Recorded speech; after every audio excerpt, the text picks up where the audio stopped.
नमस्ते दोस्तों, हर हर महादेव। चलिए शुरू करते हैं। पार्ट 18।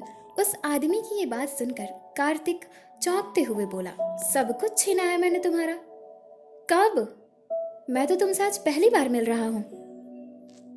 गौतमी भी उस आदमी को हैरानी से देख रही थी।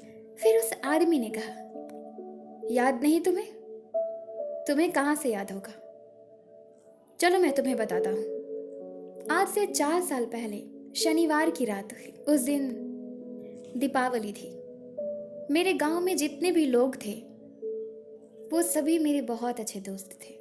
उस दिन शाम को मैं घर पे नहीं था और जब रात 8 बजे तक मैं अपने घर पे लौटा तो मैंने देखा कि सभी लोग मेरे घर में लगे आग को बुझाने की कोशिश कर रहे हैं। मैं दौड़ता हुआ उनके पास गया और मैंने पूछा कि मेरी बीवी और मेरी बेटियां कहाँ हैं। तो सभी ने कहा कि वो इस घर के अंदर ही हैं, आग के बीचों बीच घिर चुकी हैं। उनमें से किसी ने कहा कि आग बुझाने वाले को कॉल करते हैं, लेकिन मेरे गांव में फ़ोन था ही नहीं। मैं मदद के लिए शहर की तरफ भागा। राह चलते इंसानों से मदद मांगी, लेकिन किसी ने मेरी मदद नहीं की। तुम भी वहीं से अपनी कार से गुजर रहे थे अपने ड्राइवर के साथ। उस दिन तुम नशे में थे, शराब पी रखी थी तुमने। मैंने जबरदस्ती कार को रुकवाया। ड्राइवर ने तो कार रोक दी, पर जब मैंने अपनी स्थिति तुम्हें बताई तो तुमने मेरी तरफ बिना देखे ये कहा कि चलो, मेरे पास वक्त नहीं है, जल्दी घर पहुंचना है, मुझे नींद आ रही है। मेरी बीवी, मेरी बेटी त्रिशा, काव्या, मेरे 3 लाख रुपए जो मैंने त्रिशा की शादी के लिए जमा किए थे, अपना पेट काट काट कर, मेरा पूरा घर, सब कुछ जलकर खाक हो गया। तब से मैंने तुम्हें ही अपनी बीवी और बेटियों की मौत का जिम्मेदार माना। 4 साल से मैं चाहता था कि तुम्हें कैसे बर्बाद करूं। मैं अपनी फैमिली को खोने का दर्द समझता हूं कार्तिक, इसलिए मैं तुमसे तुम्हारी फैमिली नहीं छीनूंगा, मैं तुमसे तुम्हारी जान छीनूंगा। और वही दर्द तुम्हें महसूस करना पड़ेगा, उसी तरह जिस तरह मेरी बीवी और बेटियों ने महसूस किया। कार्तिक ने बोला, मुझे कुछ भी याद नहीं है। किस वक्त की बात कर रहे हो तुम? मुझे कुछ तो याद होता, अगर मैं तुमसे कभी मिला होता तो। फिर उस आदमी ने कहा, याद कहाँ से होगा? तुमने मुझे देखा तक नहीं था। तुम कार के अंदर बैठे हुए थे और मैं कार के बाहर से तुमसे रिक्वेस्ट कर रहा था। तुमने सिर्फ ड्राइवर को बोला, मेरी तरफ बिना देखे कार से चले गए। वो रोते हुए बोला, क्या तुम मेरी बीवी और बेटियों को लौटा सकते हो मुझे? बहुत याद आती हैं वो लोग। जब भी आंखें बंद करता हूँ तो उनकी चिल्लाहट, उनकी चीख, वो सब गूंजती है आज भी मेरी कानों में। बताओ, दे सकते हो उन्हें? कार्तिक बोला, देखिए, मैं नहीं जानता कि आप किस चीज़ की बात कर रहे हैं। मैं बस इतना जानता हूँ कि आप झूठ बोल रहे हैं। मैं मानता हूँ कि मैं ड्रिंक करता हूँ, लेकिन इसका मतलब ये नहीं कि मैं किसी की मदद ना करूँ। अगर कोई इंसान किसी मुसीबत में है तो मैं उसकी मदद कर सकता हूँ और करता भी हूँ। तभी तो यहाँ इस लड़की को बचाने भी आया मैं।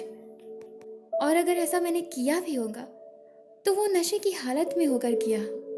उसके लिए मैं, देखिए, आज सुबह से ही मुझे सबसे माफ़ी मांगते हुए बीत रही है। मुझे माफ़ कर दीजिए अगर मैंने ऐसा किया है तो। प्लीज़ मुझे और गौतमी को जाने दीजिए। तब वो आदमी कार्तिक को देखते हुए बोला, नहीं, मैं तुझे नहीं जाने दूंगा। तू आज मेरे हाथ आया है।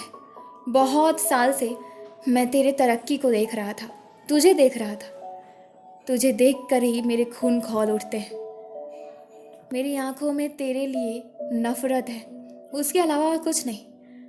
तेरी जान लेकर ही रहूंगा मैं, तुझे नहीं छोड़ूंगा मैं इस लड़की को छोड़ सकता हूँ, लेकिन तुझे नहीं छोड़ूंगा।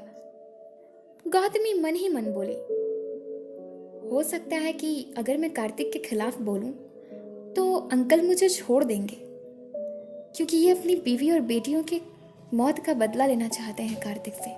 एक बार अगर मेरा हाथ खुल गया तो मैं कार्तिक को भी बचा लूंगी, फिर सारी प्रॉब्लम सॉल्व हो जाएगी।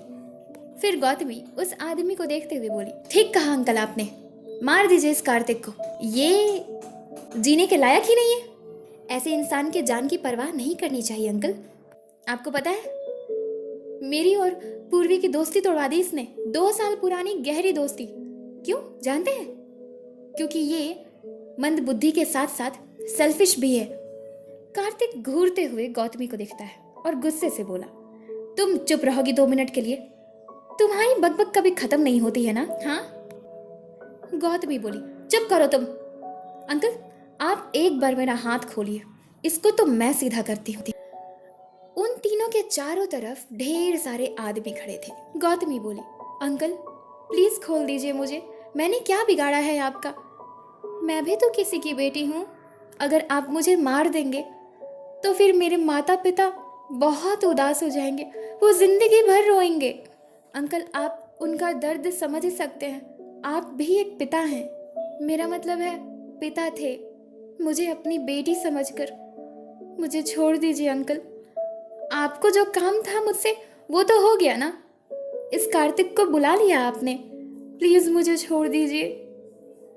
कार्तिक बोला, इसकी बातों में मत आइए, ये बचने की कोशिश कर रही है आपसे। उस आदमी ने कहा, हाँ तो कौन सा गलत कह रही है? उस आदमी ने अपने 2 आदमियों की तरफ इशारा करते हुए कार्तिक को पकड़ने के लिए कहा। थोड़ी ही देर में 2 आदमी कार्तिक को पकड़ लेते हैं। कार्तिक छुड़ाने की बहुत कोशिश करता है, लेकिन उसे वो 2 आदमी नहीं छोड़ते हैं। वो आदमी गौतमी के पास जाकर घुटनों पर खड़े होकर अपने हाथ से उसके सिर को प्यार से सहलाकर उसकी आंखों में देखते हुए बोला, पता है गौतमी, तुम्हारी ही तरह मेरी बेटी त्रिशा थी, बहुत समझदार, तुम्हारी ही तरह मासूम, बहुत प्यारी। तुम में मेरी बेटी त्रिशा दिखती है।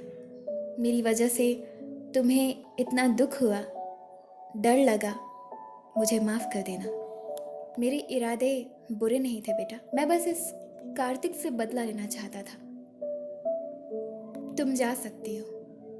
इतना कहकर वो आदमी अपने हाथ से उसके हाथ और पैर के रस्सी को खोल देता है। ये देखकर कार्तिक बोल पड़ा, क्या तुम उसे क्यों खोल रहे हो? तुम सिर्फ मुझे मारोगे? वो भी तो तुम्हारे बारे में जानती है, वो अगर पुलिस को बता देगी तो? इतना सुनकर गौतमी के हाथ पैर खोलने के बाद वो आदमी खड़ा हो गया, साथ में गौतमी भी खड़ी हो गई और फिर वो कार्तिक को देखते हुए बोला, क्या फर्क पड़ता है, मैं तुम्हें मार दूं, मेरा बदला पूरा हो जाए, उसके बाद ये मुझे जेल भी भेज दे तो क्या फर्क पड़ता है? वैसे भी अकेले रहकर मैं करूँगा भी क्या इधर, जीने की वजह ही नहीं बची है तो। ये सुनकर गौतमी बहुत ज़्यादा इमोशनल हो गई, उसकी आंखों में आंसू आ गए। वो अपने आंसू को साफ करते हुए उस आदमी से बोली, अंकल आपको मैं एक बात बोलूं? उस आदमी ने कहा, बोलो। फिर वो बोली, आपको पता है, जैसे ये कार्तिक का बच्चा आपका दुश्मन है ना, वैसे ये मेरा भी दुश्मन है। अंकल मैं इसे बहुत पीटना चाहती हूँ, प्लीज़ मुझे पीटने दीजिए इसे, प्लीज़ अंकल मना मत कीजिएगा। मैंने आपको अंकल कहा है और आपने मुझे अपना बेटा कहा है, तो प्लीज़ पीटने दीजिए, please uncle, please please please please please. आदमी बहुत जिद करती है। उसकी ऐसी जिद सुनकर उस आदमी की आंखें भर आती हैं। वो उसके सिर को सहलाते हुए रोते हुए प्यार से बोला, इसी तरह मेरी बेटियां जिद किया करती थी मुझसे, पर मैं उनकी जिद को पूरी नहीं कर पाता था पैसा ना होने के कारण। आज मैं तुम्हारी ये जिद जरूर पूरा करूंगा। मारो इसे, तुम दोनों छोड़कर दूर हट जाओ, जाओ गौतमी। फिर कार्तिक हैरानी से गौतमी को देखते हुए बोला, क्या तुम सचमुच में मुझे मारने वाली हो क्या? गौतमी उसकी तरफ बढ़ती है और कार्तिक धीरे धीरे करके पीछे हटता है और बोला, देखो तुम मुझसे छोटी हो, तुम मुझ पे हाथ नहीं उठा सकती, ये गलत है। देखो मैं लड़कियों पे हाथ नहीं उठाता, लेकिन इसका मतलब ये नहीं कि तुम मुझे मारोगी। क्यों, डर लगता है लड़कियों से?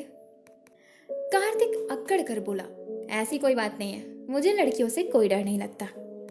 तुम लड़कियां तो नाजुक होते हो, जिसका पंच कुछ नहीं बिगाड़ सकता। कार्तिक की ऐसी बात पर गौतमी बहुत गुस्सा हो जाती है।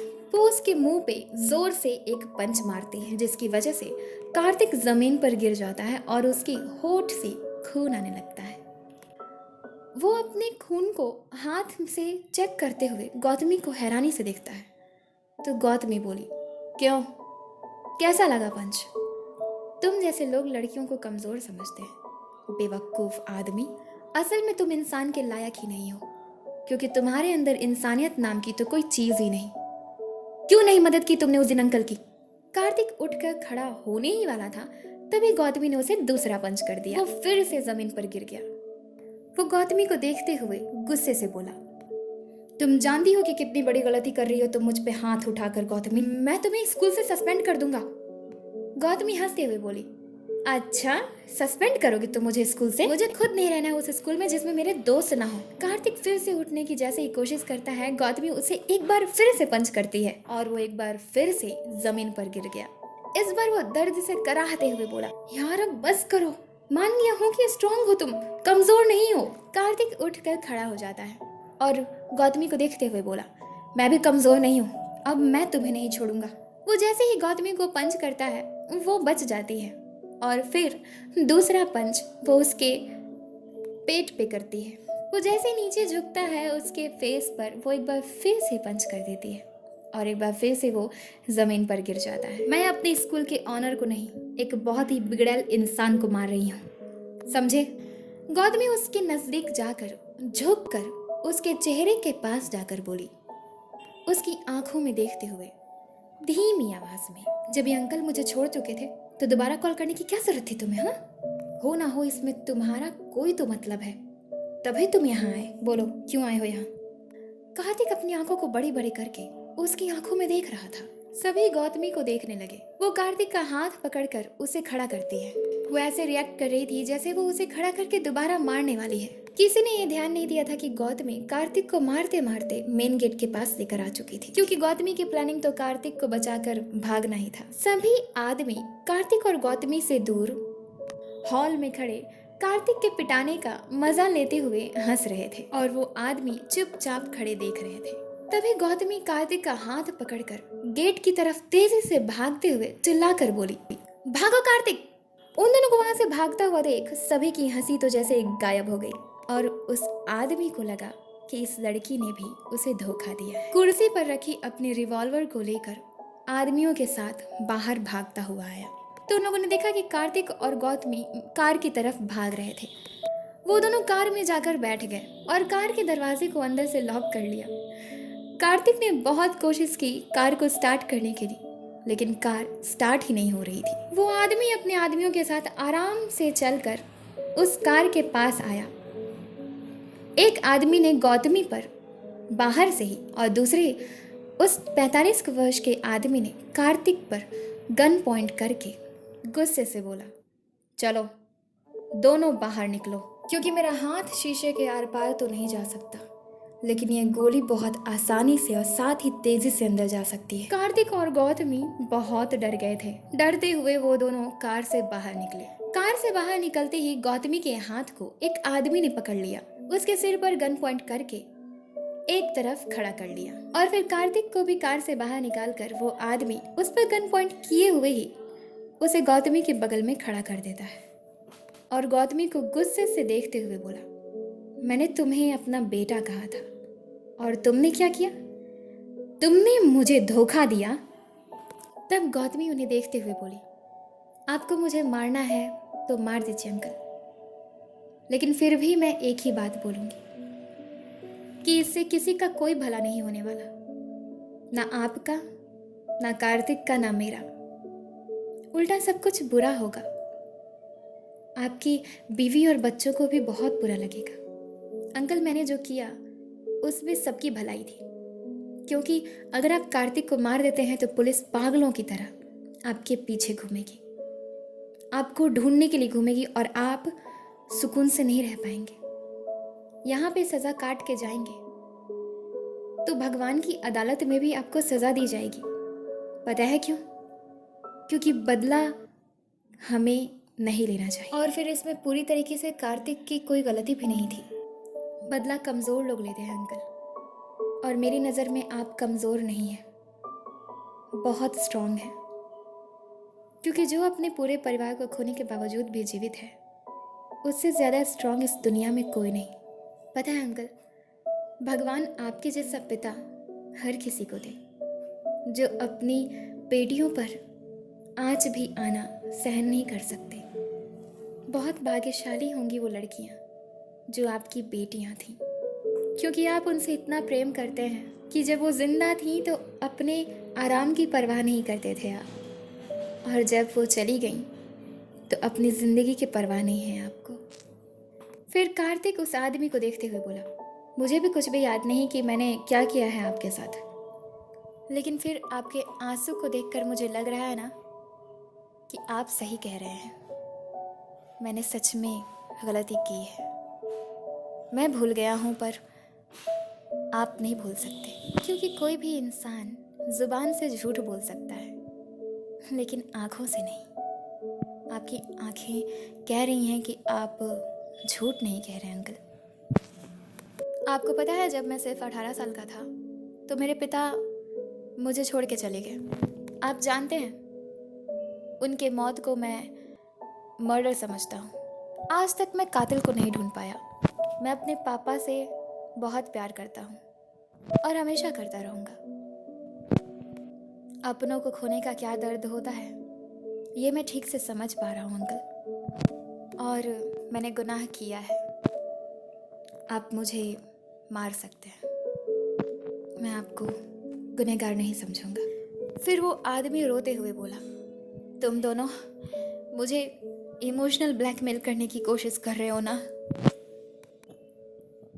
कार्तिक हंसते हुए बोला, इमोशनल ब्लैकमेल नहीं अंकल, क्या कर लेंगे हम इमोशनल ब्लैकमेल करके आपको? अब न्याय करने का आपने ठाना है तो न्याय कीजिए ना गुनहगारों के साथ। जब कार्तिक ऐसा बोलता है तो गौतमी उसे बहुत हैरान होकर देखती है। गौतमी मन ही मन बहुत खुश होती है और फिर मन ही मन खुद से बोली, मुझे नहीं पता था कि ये अच्छा भी है। और फिर वो खुद में ही हंसती भी है। कार्तिक के इतना कहते ही वो आदमी उस पर से रिवॉल्वर हटाकर फेंक देता है और फिर उन लोगों से दूर जाकर घुटनों पर बैठकर आसमान में देखते हुए बहुत जोर जोर से चिल्लाकर रोने लगता है। उसकी हालत को देखकर कार्तिक और गौतमी की आंखों में भी आंसू आ जाते हैं। वो आदमी कार्तिक और गौतमी की तरफ बिना देखे अपने आंसू को पोंछकर खुद को संभालते हुए बोला, चले जाओ तुम दोनों यहाँ से, जल्दी जाओ। उसके ऐसा कहने पर वो आदमी जिसने गौतमी पर गन पॉइंट किया था वो बोला, अरे ऐसे कैसे? तुम्हें मारना नहीं है इन दोनों को? तुम इतनी आसानी से इस कार्तिक को माफ कर दोगे? हाँ, ऐसा कैसे? फिर उन्होंने कहा, नहीं, मुझे कोई बदला नहीं लेना, क्योंकि अगर मैं बदला लूंगा तो मेरी बेटियों को, मेरी पत्नी को अच्छा नहीं लगेगा। मेरी बेटी त्रिशा, वो मुझे बहुत अच्छी अच्छी बातें बताया करती थी। उसके बताई हुई बातों को मैं भुला नहीं सकता।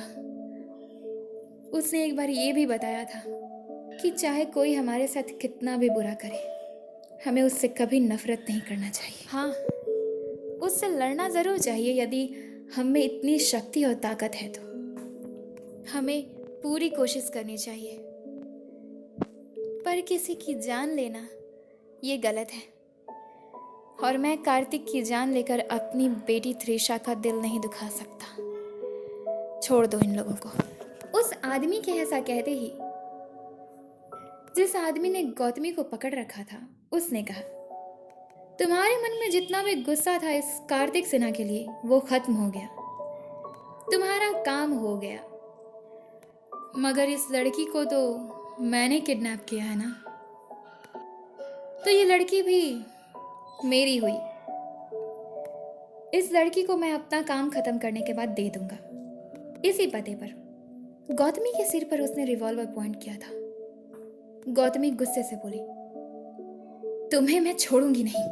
तभी कार्तिक गुस्से से बोला, हे, अगर तुमने उसे छूने की कोशिश भी की तो जान ले लूंगा मैं तुम्हारी, और तुम जानते नहीं कि जो मैं कहता हूँ वो करता हूँ। कार्तिक इतना कहकर जैसे ही गौतमी की तरफ बढ़ा, उनमें से दूसरा आदमी आकर उसके ऊपर गन पॉइंट कर देता है। अगर हिले तो गोली खाओगे। वो आदमी भी उठकर खड़ा हो गया और गौतमी की तरफ देखकर बोला, देखो देखो, मैंने तुम लोगों को इतने सालों तक पैसे दिए हैं, तुम लोग उस लड़की को छोड़ दो। तभी उनमें से तीसरा आदमी आया और उस आदमी पर रिवॉल्वर पॉइंट करके बोला, हिल कर दिखाओ। वो आदमी उन सभी के सामने हाथ पैर जोड़ने लगा और बोला, देखो देखो, छोड़ दो, प्लीज उसे छोड़ दो। मैंने अपनी दोनों बेटियों को खोया, मेरी ये बेटी को छोड़ दो प्लीज, वो मेरी बच्ची जैसी है। गौतमी को कई आदमियों ने पकड़ लिया, उसे जबरदस्ती गाड़ी में बिठाए। उनके पीछे पीछे वो दो आदमी भी कार्तिक और उस आदमी को छोड़कर गाड़ी में बैठ गए और गाड़ी को लेकर वो लोग फार्म हाउस के ग्राउंड से बाहर निकल गए। गौतमी को चारों तरफ से उन आदमियों ने घेर रखा था, उन सभी के हाथों में रिवॉल्वर था। गौतमी बहुत चीख रही थी। वो सभी एक एक करके गौतमी को बहुत बुरे तरीके से छू रहे थे। गौतमी पूरी कोशिश करके उन सभी से छुड़ा रही थी। तभी एक आदमी उसके सिर पर रिवॉल्वर पॉइंट करके बोला, अगर चीखी या चिल्लाई तो जान से मार दूंगा। गौतमी हाथ जोड़कर अपनी आंखों में आंसू लेकर गिड़गिड़ाते हुए बोली, देखिए, मैंने कुछ नहीं बिगाड़ा है आप लोगों का, छोड़ दीजिए मुझे। वो सभी गौतमी पर ठहाके लगा के हंसने लगे। गौतमी ने बहुत हाथ पांव जोड़े, लेकिन उन आदमियों ने उसे नहीं छोड़ा।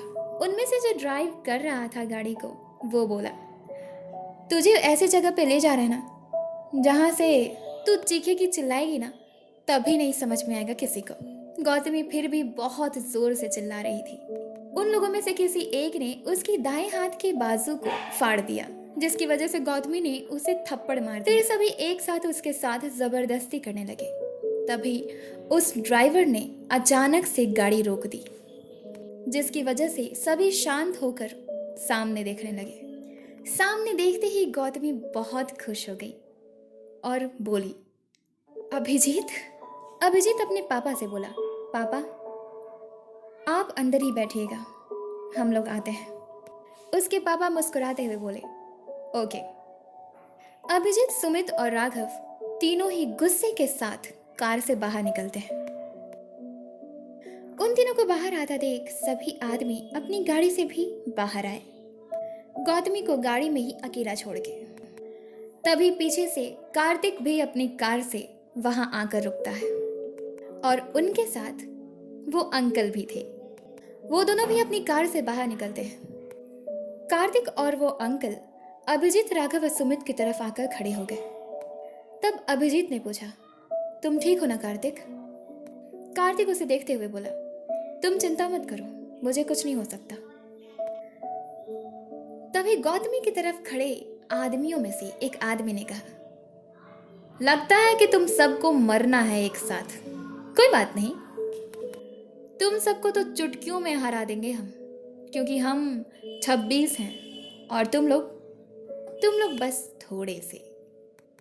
इसी वजह से उन सभी ने अपने अपने रिवॉल्वर को गाड़ी में फेंक दिया और उन सभी से लड़ने के लिए खाली हाथ ही आए। इससे पहले कि कोई कुछ करे, अभिजीत उन सभी से फाइट करने लगता है और उसका साथ राघव और सुमित भी देते हैं। गौतमी भी उस गाड़ी से उतरकर उन सभी आदमियों से फाइट करने लगती है। वो बहुत ही गुस्से के साथ उन आदमियों को पीट रही थी। थोड़ी ही देर में अभिजीत, राघव, सुमित और गौतमी उन सभी को मारकर बेहोश कर देते हैं। सुमित दौड़ता हुआ गौतमी के पास जाकर उसकी चिंता करते हुए बोला, गौतमी तुम ठीक हो ना?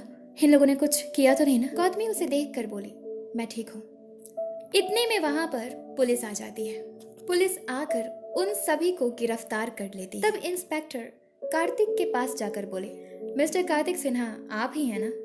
कार्तिक बोला, जी मैं ही हूँ। इंस्पेक्टर बोले, मुझे हंसराज त्रिपाठी जी ने ये इन्फॉर्मेशन दिया था कि यहाँ पर आप किडनैप्ड हैं, तो हमें यहाँ आना पड़ा। इन लोगों ने कुछ किया तो नहीं आपके साथ? कार्तिक ने कहा, no sir, I am fine. Actually इन लोगों ने किडनैप गौतमी को किया था, मुझे नहीं। इंस्पेक्टर सोचते हुए बोले, तो फिर आपके स्कूल के principal sir mister Hansraj Tripathi ji ने ये इन्फॉर्मेशन क्यों दिया कि कुछ गुंडों ने आपको किडनैप किया है? तब सुमित गौतमी के पास से उस इंस्पेक्टर की तरफ बढ़ते हुए बोला, गुस्से से, क्योंकि प्रिंसिपल सर बहुत अच्छे से जानते हैं कि आप लोगों की नज़रों में जो अमीर लोग होते हैं ना, उन्हीं के जान की कीमत होती है। क्योंकि इससे पहले मैंने और राघव ने गौतमी के लिए कंप्लेन की थी कि उसे किडनैप कर लिया गया है, पर आप लोगों ने ये कहकर कि 10 मिनट में हम आ रहे हैं, आधे घंटे में भी नहीं आए। मजबूरन हमें कार्तिक सर के पास जाना पड़ा। तब वो इंस्पेक्टर सुमित पर गुस्सा करते हुए बोला, देखिए, आप हमें हमारी ड्यूटी मत सिखाइए। सुमित गुस्से से बोला, हम ड्यूटी नहीं सिखाएंगे तो आपको और कौन ड्यूटी सिखाएगा? आम लोगों के लिए, आम जनता के लिए आप लोगों के पास समय नहीं रहता है ना? अभिजीत उसे शांत करते हुए बोला, शांत हो जा सुमित, शांत। फिर अभिजीत इंस्पेक्टर को बोला, सर देखिए, आप लोगों को जब कंप्लेन किया जाए तो आप लोग उसी वक्त क्यों नहीं एक्शन लेते हैं? क्यों आप लोग कामचोरी के पैसे लेते हैं? वो इंस्पेक्टर बोला, देखिए, इसके लिए आपको 6 महीने की जेल हो सकती है। आप हम पे इल्ज़ाम लगा रहे हैं। अभिजीत बोला, हम आप पे कोई इल्ज़ाम नहीं लगा रहे हैं सर। हम जानते हैं कि इस शहर में सबसे नामी जो पुलिस स्टेशन है वो आप ही की है, और राघव और सुमित ने भी आप ही के पास कॉल किया था, लेकिन आप लोगों ने 10 मिनट का वक्त देकर आधे घंटे बिता दिए, लेकिन फिर भी कोई नहीं आया, ये जानते हुए भी कि एक लड़की किडनैप्ड है। सर, अगर आप लोग ईमानदार बन गए ना तो इस देश का भला हो जाएगा। इस देश में हर किसी के साथ न्याय होगा। अगर आप जैसा हर एक इंसान, हर पुलिस इंस्पेक्टर, लीडर्स अगर ये समझे कि इस देश में गलत चीज़ें नहीं होनी चाहिए, और अगर कुछ भी गलत होता देखे तो उसी वक्त रोक लगा दे, तो किसी के साथ कोई क्राइम नहीं होगा, कोई जुर्म नहीं होगा। लेकिन आप लोग कहाँ से समझेंगे ये सब? आप लोगों को तो बस पैसे से मतलब आप लोगों के पॉकेट्स पैसे से भरे रहें, बस इससे मतलब है आप लोगों को। वो इंस्पेक्टर अभिजीत के कॉलर को पकड़ते हुए बोला, ज्यादा बोल रहे हो तुम। फिर कार्तिक बोला, रुक जाइए, क्या कर रहे हैं आप दोनों? इंस्पेक्टर, आपने मेरे स्कूल के स्टूडेंट पर हाथ उठाने की कोशिश की है। आप जानते हैं कि मैं कौन हूं? मैं चाहूं तो अभी और इसी वक्त आपको सस्पेंड करवा सकता हूं। आप जानते हैं कि इस दुनिया में सब कुछ पैसे का खेल है। पैसा दूंगा तो कुछ भी हो जाएगा, आप सस्पेंड भी हो जाएंगे। वो इंस्पेक्टर अभिजीत के कॉलर को छोड़कर बोला, सॉरी सर, मैं चलता हूँ। इतना कहकर वो इंस्पेक्टर सभी कांस्टेबल्स के साथ उन मुजरिमों को लेकर वहां से चला गया। इतने में गौतमी के दिमाग में कोई मस्ती सूझी। वो दौड़ते हुए कार्तिक के पास आकर बोली, कंग्रेचुलेशंस कार्तिक। वो उसे हैरानी से देखकर बोला, क्यों? क्योंकि तुम सुधर रहे हो, ऐसा गौतमी ने कहा। उसकी बात पर सभी हंसने लगे। अभिजीत बोला, गौतमी चलो घर चलते हैं। तब उस आदमी ने कहा, कार्तिक मुझे माफ कर दो। कार्तिक बोला, नहीं अंकल। इतना कहते ही अभिजीत, जो कि अपनी कार की तरफ जा रहा था, वो उन दोनों की तरफ मुड़कर खड़े होकर देखने लगा।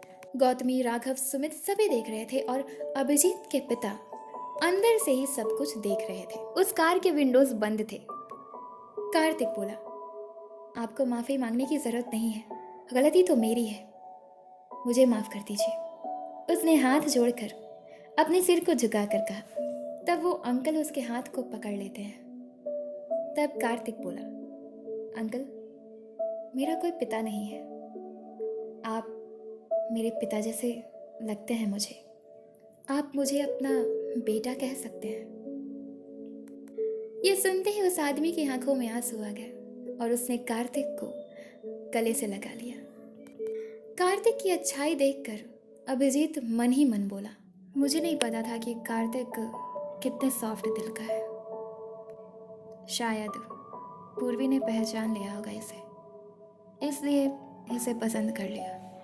अच्छा है ये, भगवान इसे हमेशा खुश रखे। ये सोचकर वो मन ही मन बहुत उदास हो गया। वो आदमी गौतमी के पास आकर बोला, गौतमी, मुझे माफ कर दो बेटा, तुम मेरी बेटी त्रिशा की तरह हो, समझदार, सुलझी हुई प्यारी सी बच्ची। हमेशा खुश रहो, हर वो कुछ तुम्हें मिले जो तुम दिल से चाहो। गौतमी बोली, और आपको हर वो कुछ मिले जो आप चाहें। हमेशा खुश रहिएगा। फिर कार्तिक उनके पास आकर बोला, अंकल, आपका नाम बताइए। तब वो आदमी कार्तिक की तरफ मुड़कर बोला, मोहन नाम है। कार्तिक एक छोटे से बच्चे की तरह खुश होता हुआ मोहन के सामने बोला, मोहन अंकल, ये जो फार्म हाउस दिख रहा है ना आपको, देखिए पीछे मुड़ के। हाँ, ये फार्म हाउस आज से आपका घर, और कल सुबह 7 बजे तक तैयार रहिएगा। मैं आकर के आपको कहीं ले जाऊंगा, एक छोटा सा सरप्राइज देने। ओके, रहेंगे ना? राघव व सुमित बेहैरानी से कार्तिक को देख रहे थे, क्योंकि इससे पहले उन्होंने कार्तिक को किसी से इस तरह बातें करते हुए नहीं सुना था और ना ही देखा था। वो दोनों साथ में बहुत गुस्सा भी हो रहे थे।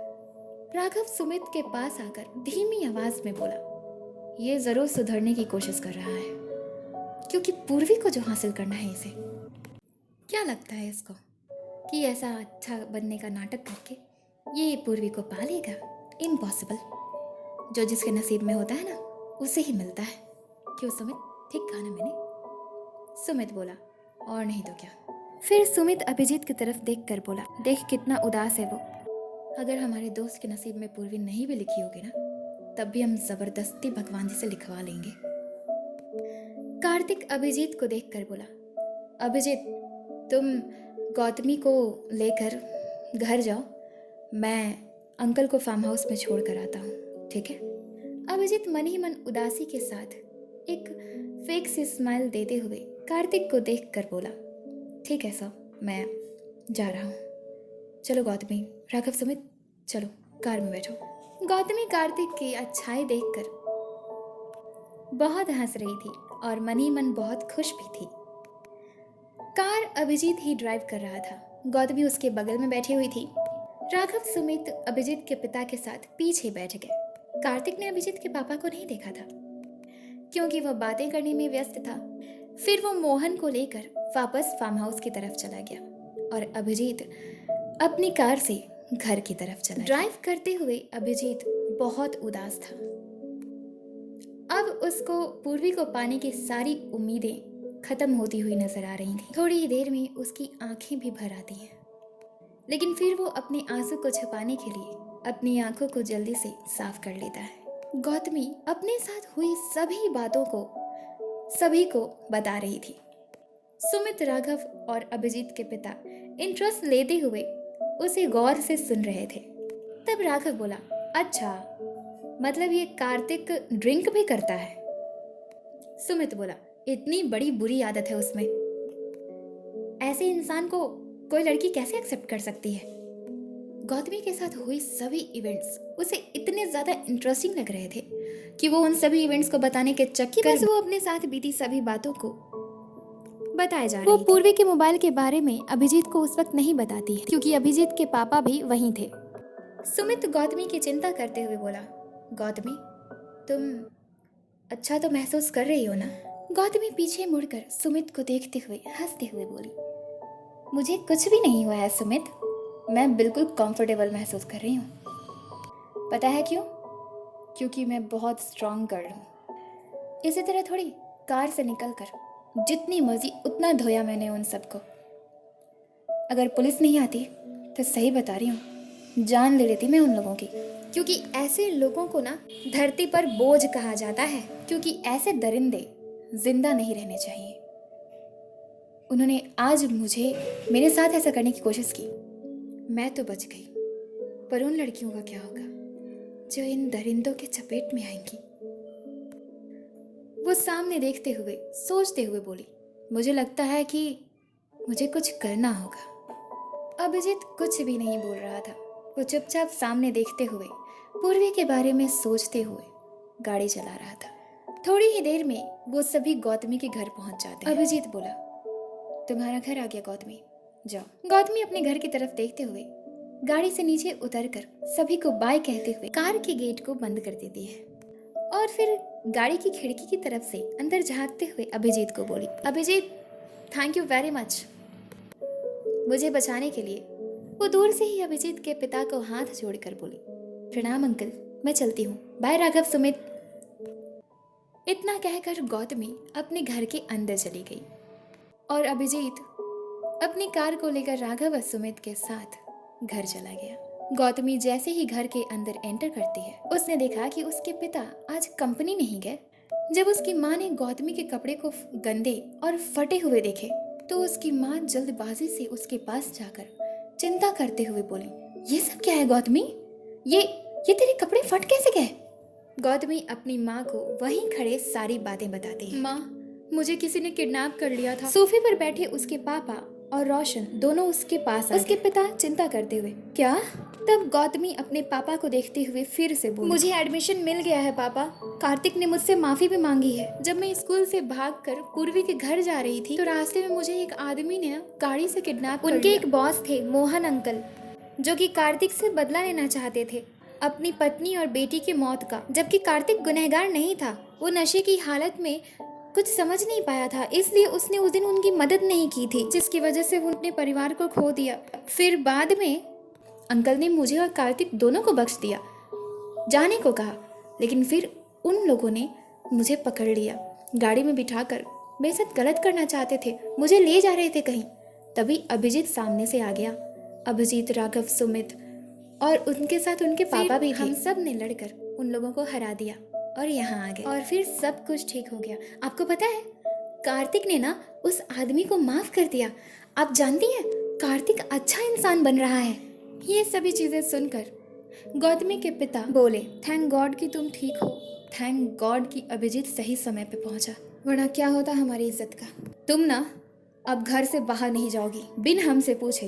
तुम पूर्वी के घर क्या करने जा रही थी? इसके लिए मैं अगर तुम्हें पीटूं तो कोई बुराई नहीं है। गौतमी की माँ को ये सुनकर बहुत गुस्सा आता है, लेकिन वो गौतमी और रोशन के सामने उन्हें कुछ नहीं कहती। फिर गौतमी से बोली, तुम पूर्वी के घर क्यों जा रही थी बेटा?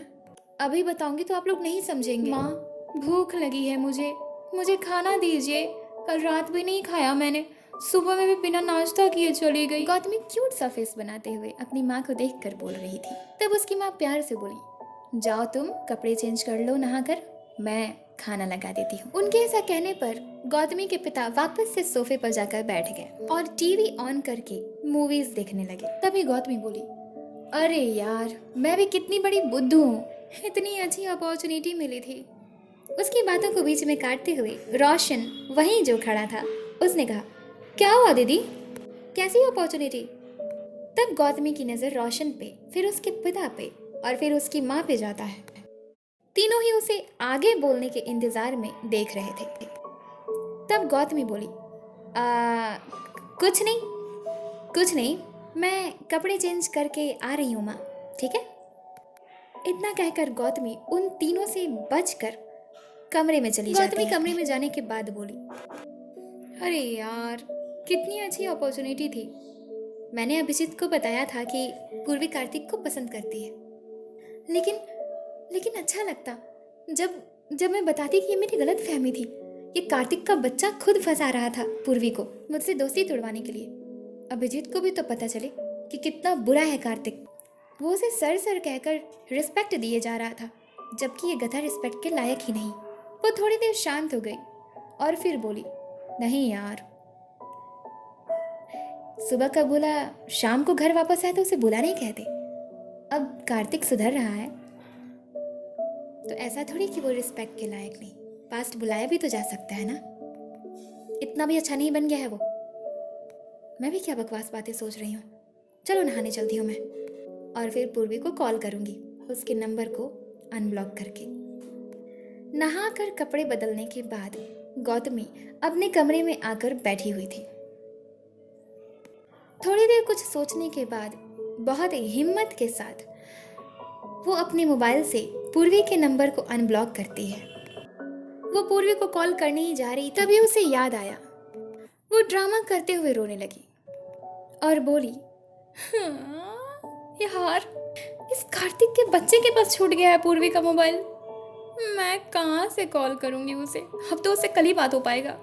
मैं यार I am so excited to say that I am sorry Purvi. इतना कह के वो बेड पे पीछे की तरफ से लेट गई और फिर खुद में ही बोलती है, इस कार्तिक के बच्चे को मेरा बस चले तो इसे मैं क्या करूं मैं इसका। वो खुद से ही बोली, गौतमी ज्यादा ड्रामा करने की जरूरत नहीं है, कल का इंतजार करना पड़ेगा। इधर अभिजीत अपने घर पर राघव, सुमित और अपने पिता के साथ पहुंच चुका था। सभी गाड़ी से निकलकर घर के अंदर तो सभी ने देखा कि लिविंग रूम में अभिजीत की माँ इधर उधर परेशान होकर घूम रही थी और इन लोगों के आने का इंतजार कर रही थी। इन लोगों को देखते ही अभिजीत की माँ बोल पड़ी अभिजीत की तरफ जाते हुए, कहाँ चले गए थे तुम लोग? आप भी इन बच्चों के साथ थे और तुम दोनों स्कूल नहीं गए? इस वक्त तो तुम लोगों को स्कूल में होना चाहिए। तब अभिजीत सभी बातों को छुपाते हुए अपनी माँ से बोला, प्यार से उनके चेहरे को पकड़कर, माँ कुछ नहीं हुआ है, वो हम लोग घूमने गए थे, मेरा मन नहीं लग रहा था ना तो पापा हमें घुमाने लेके गए थे, है ना पापा? अपनी पापा की तरफ देखते हुए ये बात पूछता तो उसके पापा भी बातों को छुपाने में उसका साथ देते हुए बोले, हाँ हाँ मैं घुमाने ही ले गया था इन लोगों को। तब उसकी माँ उन सभी को देखते हुए बोली, तो फिर इन बच्चों के कपड़े इतने गंदे क्यों हैं और ये ऐसे क्यों दिख रहे हैं, ये तीनों जैसे इन लोगों ने लड़ाई की है। फिर उसकी माँ अभिजीत के पापा की तरफ शक की निगाहों से देखते हुए बोली, आप झूठ बोल रहे हैं ना? कहाँ लेकर गए थे बच्चों को? देखिए इनके चेहरे को, कितनी चोट आई है चेहरे पर, इनके कपड़े भी इतने गंदे हैं। उसके पिता बोले, शांत हो जाओ, चिंता मत करो, तुम्हारे बच्चे कोई गलत काम करने नहीं गए थे, ये बच्चे बहुत ब्रेव हैं। मैं गर्व करता हूँ अपने अभिजीत पर और उनके दोस्तों पर। वो अभिजीत की माँ के पास जाकर बोलते हैं, तुम जानती हो इन बच्चों की सोच कितनी अच्छी है, इतने बहादुर हैं ये लोग, हरे इंस्पेक्टर के सामने सही और गलत सब कुछ बता दिया इन्होंने। तुम सुनोगी ना तो बहुत गर्व होगा तुमको इन तीनों पर। सबसे पहले ये सुमित, इसने कहा, फिर अभिजीत ने कहा, ये तीनों बहुत बहादुर हैं। अभिजीत की माँ ने कहा, क्या कहा इन दोनों ने और किया क्या है इन तीनों ने? तब अभिजीत अपनी माँ के पास जाकर बोला प्यार से, क्या हम आपको बाद में नहीं बता सकते? एनर्जी लॉस हो चुकी है हमारी, प्लीज हमें खाना दे दीजिए। राघव बोला, हम घर नहीं जाएंगे। अभिजीत उनकी तरफ मुड़कर बोला, अगर अभी तुम लोग घर गए तो माँ पापा से डांट पड़ेगी, क्योंकि अभी स्कूल टाइमिंग है और इस वक्त तुम दोनों को स्कूल में होना चाहिए। सुमित और राघव एक साथ मासूमियत से, हाँ ये तो हमने सोचा ही नहीं, तो अब क्या करें? अभिजीत बोला, तुम लोग एक काम करो, जब तक स्कूल का टाइमिंग है ना तब तक तुम दोनों मेरे घर पे ही रुक जाओ, नहाकर फ्रेश हो जाओ, हम तीनों साथ में खाना खाएंगे, ओके? राघव और सुमित एक साथ, ठीक है फिर चल।